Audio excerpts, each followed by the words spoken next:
Kanina nga ay bumiyay ang News TV Quick Response Team patungo sa Hinatuan, ang mismo nga sinasabing dadaanan ng mata ng bagyo at sa daan pa lamang mula Agusan del Sur papuntang Surigao, Agusan del Norte papuntang Surigao del Sur ay nakita na natin itong naging masamang panahon, malakas na ulan ang sumalubong sa team ng QRT at sa bayan naman ng Hinatuan ay suspendido na klase at ang mga residente ay handang-handa na at naganda na sila ng mga pagkain, mga damit at anumang oras ay handa na silang lumikas sa oras na dumating na sa kanilang lugar ang bagyo. Narito po ang aking exclusive report.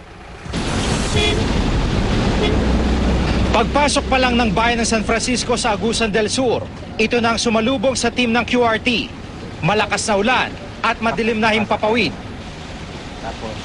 Sa kasunod na bayan ng Tagbina, nakasabay naman namin ng mga pulis at bomberong ito sa highway na nagsisikap magbigay ng babala sa mga residente tungkol sa paparating na bagyo. 9 km up to 23 km per hour. Kaya dapat tayong mag-ingat na maiwasan ang darating na bagyo ito.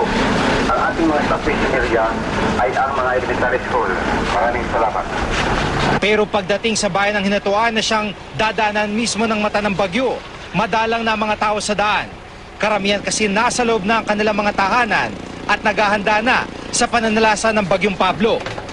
Natatakot kasi malakas pa daw yan sa Sindong. Dodoblehin pa daw ang lakas ng Sindong. Dati yung mga ano dito na na yung mga nipa ba, lumilipad na. At saka yung mga sin, lumilipad na din yung mga yero. Ngayon, mas doble pa daw. May mga dala kaming pagkain, mga damit, tubig, flashlight, andyan na. Dito isasara ng lamin to mamaya.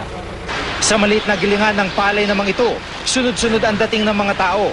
Sinisikap na gawing bigas sa kanilang mga ani bago pa man mabasa ng ulan. Dito, kanina maraming nagpagaling ng mga mais.